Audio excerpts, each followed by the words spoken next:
Hello, my dear viewers. Welcome to the YouTube channel NEET Wonder Series.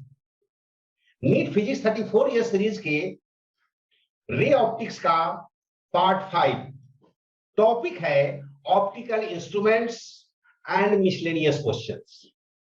पहला question I के defects के बारे में, जिसमें दे रखा है कि पर्सन का नियर पॉइंट 50 सेंटीमीटर है और फार पॉइंट 400 सेंटीमीटर है। होना चाहिए 50 सेंटीमीटर के बजाय 25 सेंटीमीटर एंड 400 सेंटीमीटर के बजाय इंफिनिटी। 50 सेंटीमीटर का नियर पॉइंट मींस की द पर्सन है हाइपरमेट्रोपिया, 400 सेंटीमीटर का फार पॉइंट मींस की पर्सन इज मायोपिक। मायोपिया के बारे में ही हमसे पूछा गया है। Myopia means short sightedness, means की साइड शॉर्ट हो गया है, नजदीक का तो देख सकता है पर्सन, दूर का नहीं दिखता, और इसको करेक्ट करना है। ऐसा होता कब है? जब हमारे आईज के लेंस ऑब्जेक्ट को रेटिना पे फोकस करने के बजाय उसके आगे फोकस कर देते हैं, मींस की पहले ही कन्वर्ज कर देते हैं, तो ऐसा सिचुएशन डेवलप करता है और उसे डाइवर्ज करने के लिए हमें डाइवर्जिंग लेंस यूज करना होता है। तो आपसे उसका पावर और करेक्टिंग लेंस के बारे में पूछ रहा है, तो सबसे पहले तो यही ध्यान रहे कि डाइवर्जिंग लेंस चाहिए, मींस कि वह लेंस कॉनकेव होना चाहिए।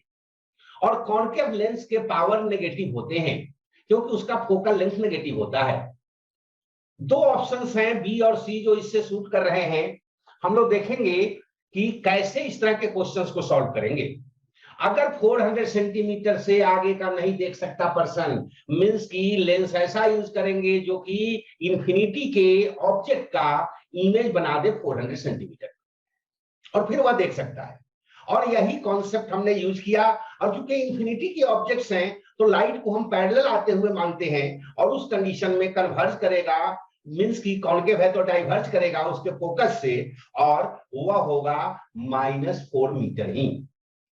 और इस तरह से अगर आपने फोकस देख लिया, फोकल लेंथ देख लिया -4 मीटर, तो पावर भी 1/f होता है अगर फोकल लेंथ हो मीटर में तो। और इस तरह से हमने देखा कि power of the lens will be equal to -0.25 dioptre.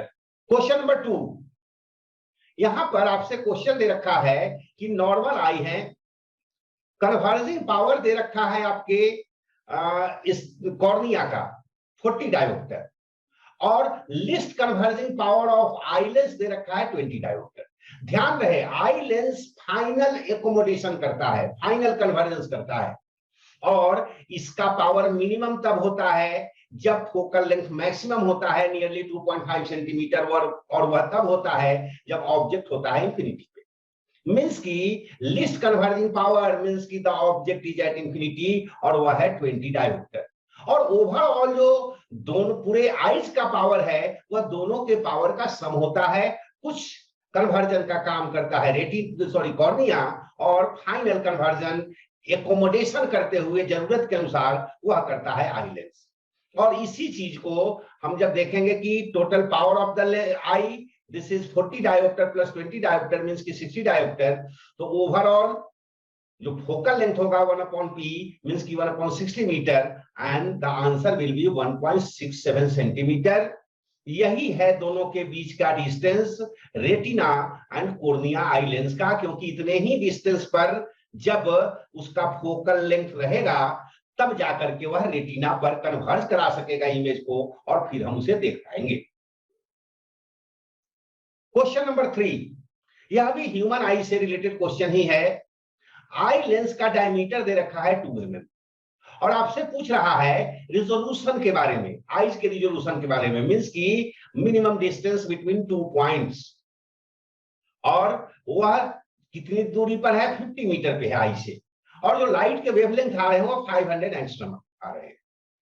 अगर हमें देखना है दो पॉइंट के बीच के मिनिमम डिस्टेंस के बारे में, जो कि ये हम एल ले रखे हैं, this is the point where eye is lying, और इस कंडीशंस में हमें एल का डिस्टेंस मींस कि इस दोनों पॉइंट के बीच का डिस्टेंस चाहिए एल, और इसके लिए हम यूज कर सकते हैं formula theta is equal to L upon R, और यहां पर यह थीटा जो होता है वह लेमडा अपॉन डी होता है डिस्टेंस, और इसी फॉर्मूले को हमने यूज किया, एल चाहिए तो आर थीटा हमने ले लिया और थीटा की जगह लेमडा बाई डी, और सिंपली हम उसके वैल्यूज को पुट कर देंगे और हमारा आंसर होगा 1.25 सेंटीमीटर। मींस कि दोनों ऑब्जेक्ट के बीच अगर मिनिमम डिस्टेंस 1.25 सेंटीमीटर होगा तो पर्सन उसे रिजॉल्व कर सकता है, आइज उसका रिजॉल्व कर सकता है।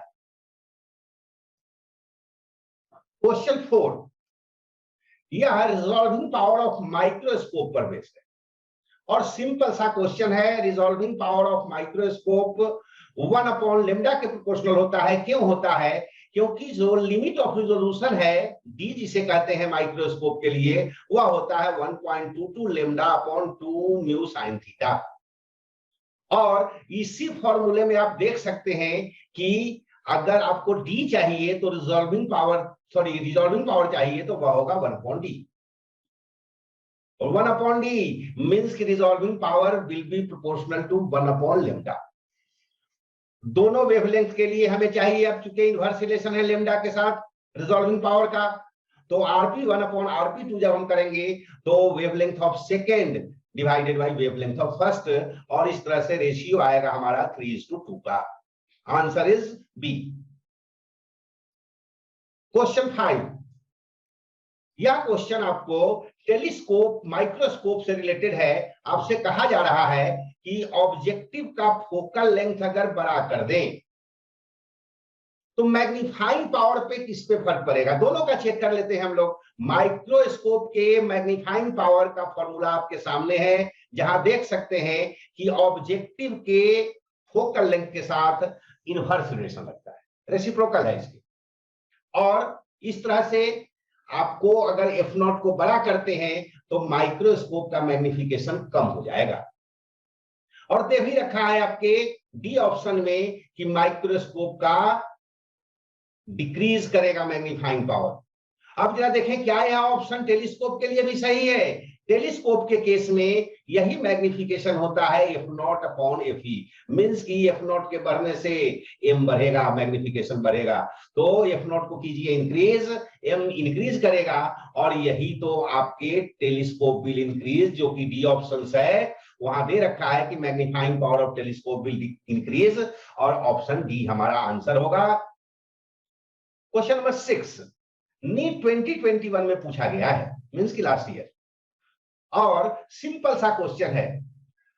लेंस का focal length, larger focal length हो, लार्जर एपर्चर हो ऑब्जेक्टिव का, किसके? एस्ट्रोनॉमिकल टेलीस्कोप का, तो इससे क्या फर्क पड़ेगा? इसके कई सारे फायदे हैं। पहला फायदा तो यह है कि रिजॉल्विंग पावर बढ़ जाएगा, क्योंकि डायमीटर के साथ रिजॉल्विंग पावर का डायरेक्ट रिलेशन है। साथ साथ जब आप एपर्चर को बड़ा करेंगे, बड़ा एपर्चर होगा, दूर से आने वाले ऑब्जेक्ट से जो लाइट आ रहे होंगे उनको ज्यादा बेहतर ढंग से गैदर कर सकेगा, मींस की लाइट गैदरिंग कैपेसिटी जो है उसकी बढ़ जाएगी, और ज्यादा लाइट गैदर करेगा तो बेटर क्वालिटी ऑफ इमेज बनेंगे। और ये तीनों ही इंफॉर्मेशन आपके ए, बी और सी में दे रखे हैं, इसलिए हमारा आंसर होगा डी, क्योंकि ए, बी, सी तीनों करेक्ट हैं, तो ऑल द अबव आंसर होगा हमारा। Question number 7, wavelength of light from a star दे रखा है आपको 600 नैनोमीटर, और रिजोल्यूशन ऑफ टेलीस्कोप आपसे पूछा जा रहा है, उसका डायमीटर दे रखा है 2 metre. Simple formula limit of resolution, जब हम टेलीस्कोप की बात करते हैं तो एंगुलर रिजोल्यूशन लेते हैं, मींस की डेल्टा थीटा लेते हैं, और सिंपल उसका formula 1.22 lambda upon D, D is the diameter, lambda is the wavelength, value हमने पुट किया, answer is 3.66 into 10⁻⁷ radian. Question 8, यहां भी आपसे एस्ट्रोनॉमिकल रिफ्रैक्टिंग टाइप टेलीस्कोप के बारे में पूछा गया है कि उसका लार्ज एंगुलर मैग्निफिकेशन होगा, हाई एंगुलर रिजोल्यूशन होगा, तो ऑब्जेक्टिव लेंस कैसा होना चाहिए। अब देखें, अभी अभी हमने पिछले क्वेश्चन में ही देखा था कि एंगुलर मैग्निफिकेशन के लिए F0 को बड़ा होना पड़ेगा, और रिजोल्यूशन के लिए, बेटर एंगुलर रिजोल्यूशन के लिए, चूंकि उसके लेंस के डायमीटर के साथ डायरेक्टली प्रोपोर्शनल का रिलेशन है, तो एंगुलर मैग्निफिकेशन के लिए F0 का बड़ा होना, साथ साथ एंगुलर रिजोल्यूशन के लिए डायमीटर का बड़ा होना, और ये दोनों ही ऑप्शन हमारे सी से मैच कर रहे हैं, large focal length and large diameter, and the answer is C. Question number 9, यह भी आपका एस्ट्रोनॉमिकल टेलीस्कोप के बारे में कह रहा है कि ऑब्जेक्टिव और आई पीस के फोकल लेंथ 40 सेंटीमीटर और 4 सेंटीमीटर हैं, और हमें ऑब्जेक्ट जिसे देखना है वह 2 सेंटीमीटर अवे है, मींस की यू इज 200 सेंटीमीटर। अब आपसे पूछा जा रहा है कि लेंसेज जो है, मींस की आई पीस और ऑब्जेक्टिव, उनके बीच का डिस्टेंस कितना होना चाहिए।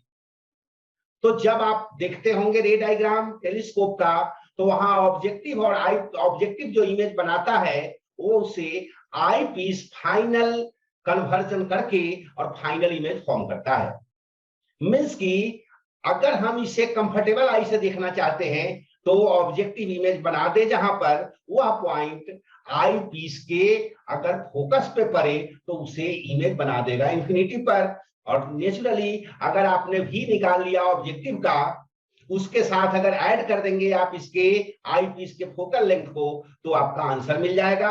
और वही भी निकालने के लिए, ऑब्जेक्टिव लेंस का भी निकालने के लिए हमने फॉर्मूला जो यूज किया, जो कि पॉपुलर फॉर्मूला आप सभी जानते हैं, वैल्यूज हमने पुट किए और v का वैल्यू आया हमारा 50 centimetre. This is the distance of the image form by the objective. और अब यह इमेज अगर आई पीस के फोकस पे होगा तो यह इमेज जो फाइनल इमेज बनेगा वह इंफिनिटी पर कंफर्टेबल व्यूइंग कर सकता है आई, एंड दिस 50 प्लस 4 मींस की 54 centimetre should be the distance between two lenses.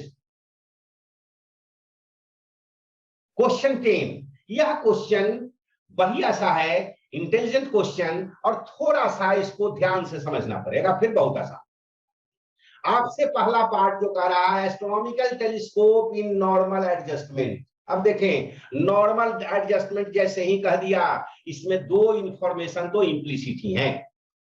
पहला, नॉर्मल एडजस्टमेंट के केस में ऑब्जेक्टिव और आई पीस के बीच का जो डिस्टेंस होता है वह दोनों के फोकल लेंथ का सम होता है, और मींस की यहां से यहां तक का जो डिस्टेंस होगा वह होगा एफ नॉट प्लस एफ। सबसे पहला तो ये नॉर्मल एडजस्टमेंट में देख रहे हैं F not plus F distance. Second information जो दे रखा है इसी में नॉर्मल एडजस्टमेंट में, कि नॉर्मल एडजस्टमेंट जैसे ही होगा तो magnification will be equal to F not plus F E. This is the magnification in normal adjustment. लेकिन यहां पर हमारे क्वेश्चन में दे कुछ और ही रखा है। क्या रखा है कि एक एल लेंथ का लाइन ड्रॉ कर लिया आपने, black line inside the objective, और उसका इमेज फॉर्मेशन आई पीस कर रहा है जिसका लेंथ है स्मॉल एल, और आपसे मैग्निफिकेशन ऑफ टेलीस्कोप निकालने के लिए पूछा जा रहा है।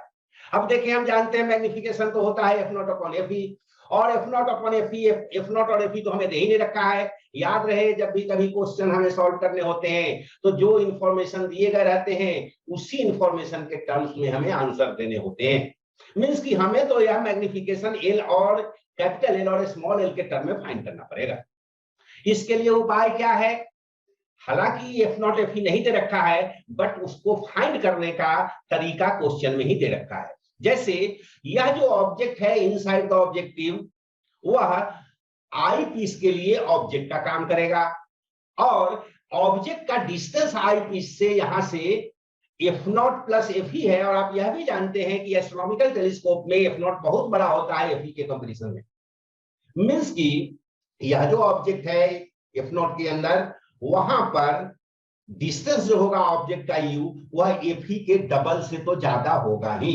मींस की the object is beyond two F ही, और उसका इमेज जो बनेगा रियल बनेगा, and on the other side of the eyepiece बनेगा छोटा बनेगा। ये तो बातें तय है। अब हमें अगर इस आई पीस का मैग्निफिकेशन फाइंड करना होता तब तो हम बड़े आराम से फाइंड कर सकते थे इमेज का हाइट अपॉन ऑब्जेक्ट का हाइट, जो कि हमें दे रखा है, और हम उसको भी फाइंड करेंगे क्योंकि उसी के हेल्प से हम मैग्निफिकेशन ऑफ टेलीस्कोप फाइंड करेंगे। तो यहां आप देख सकते हैं कि जो आई पीस है उसके लिए ऑब्जेक्ट का डिस्टेंस, जैसा कि अभी अभी हमने देखा है, एफ नॉट प्लस एफ ही होगा। चूंकि यह लेफ्ट में है इसलिए हम लोग माइनस का साइन लेंगे। अब जरा हम लोग इस v को निकाल करके देखते हैं कि v कितना होगा। VE मीन्स की image distance for the eyepiece, और उसको जब हम निकालेंगे तो बड़ा सिंपल सा formula UF upon U plus F, हमें U का वैल्यू मालूम है, वह वैल्यू हमने पुट कर दिया, हमें नीचे भी उन्हीं वैल्यूज को पुट कर देंगे और इस तरह से सॉल्व करके हमारा VE जो है वो इतना आ गया।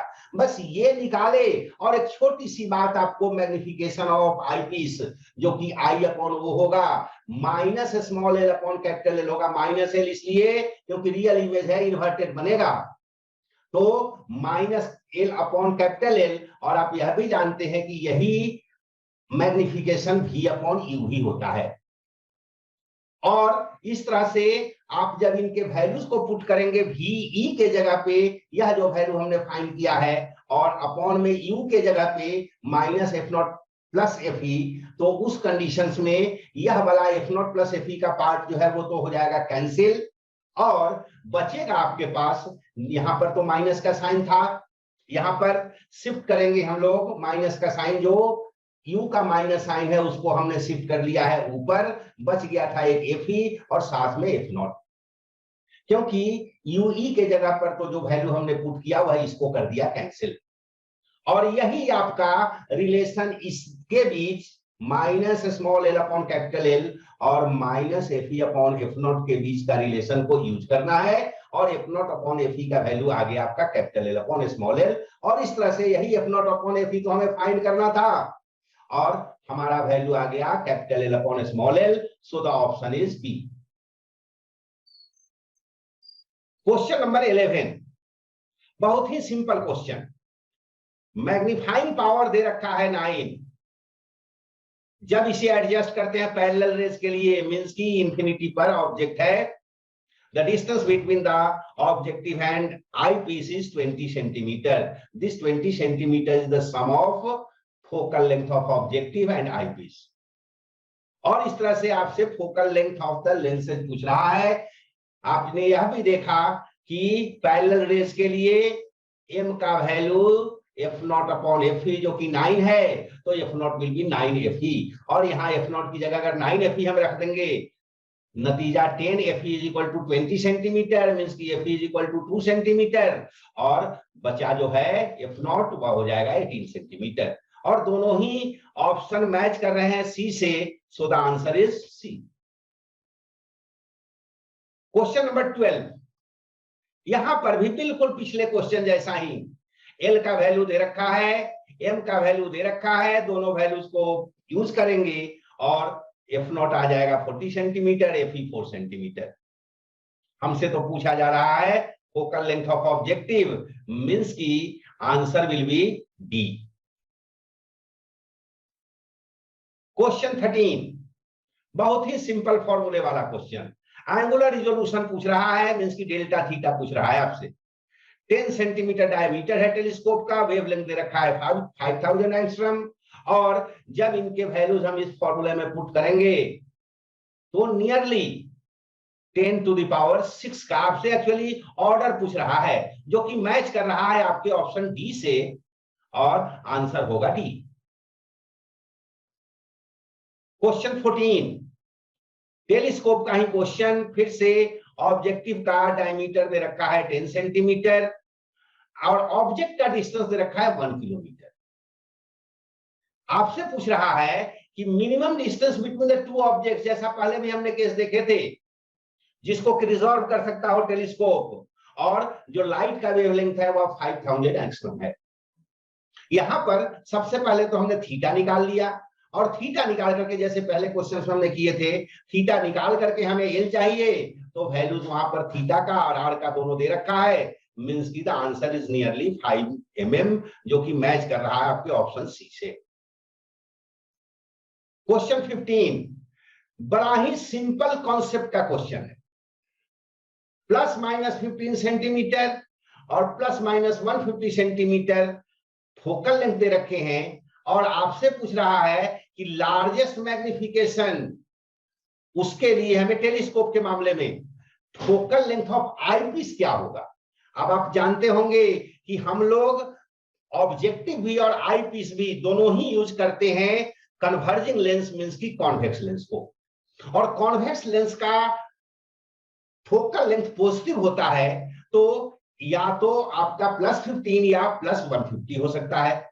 लेकिन यहां एक चीज और ध्यान रहे, हमने पहले भी डिस्कस किया है कि जो ऑब्जेक्टिव है उसका फोकल लेंथ जितना ज्यादा रख सकते हो बेटर, और जो आई पीस है उसका फोकल लेंथ जितना छोटा रख सकते हो। तो एक तो हमें कन्वर्जिंग लेंस यूज करना है जिसका फोकल लेंथ पॉजिटिव होगा, और साथ साथ जो आई पीस होगा उसका फोकल लेंथ मिनिमम लेंगे। तो 4 ऑप्शंस थे हमारे पास, +15 सेंटीमीटर, -15 सेंटीमीटर, +150 सेंटीमीटर, -150 सेंटीमीटर।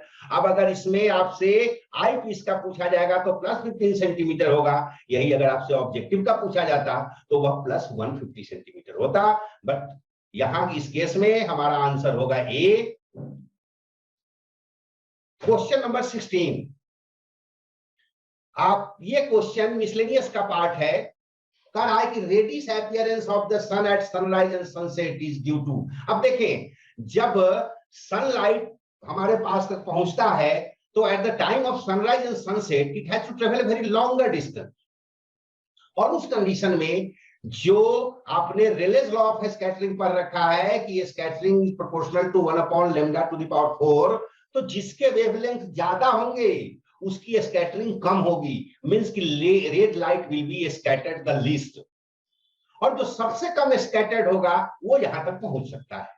लेकिन ठीक आप नेक्स्ट क्वेश्चन देखें 17th क्वेश्चन में आपसे पूछ रहा है कि स्काई का कलर ब्लू क्यों है। लाइट आने में तो जो कम स्कैटर्ड होगा हमारे आइज तक पहुंचेगा, और स्काई का कलर तो उसकी वजह से दिखेगा जिसकी स्कैटरिंग सबसे ज्यादा हो जाएगी जिस कलर की। चूंकि ब्लू कलर करने को तो आप कह सकते हैं वायलेट का वेवलेंथ सबसे कम होता है, बट उस ग्रुप का रिप्रेजेंटेटिव कलर ब्लू ही लेते हैं क्योंकि हमारे आइज इसके लिए ज्यादा सेंसिटिव होते हैं। तो ब्लू कलर ज्यादा स्कैटर्ड हो जाते हैं और इस वजह से स्काई का कलर ब्लू दिखता है, and that's why the option A is correct. This was the last question. Keep watching, keep going, all the best.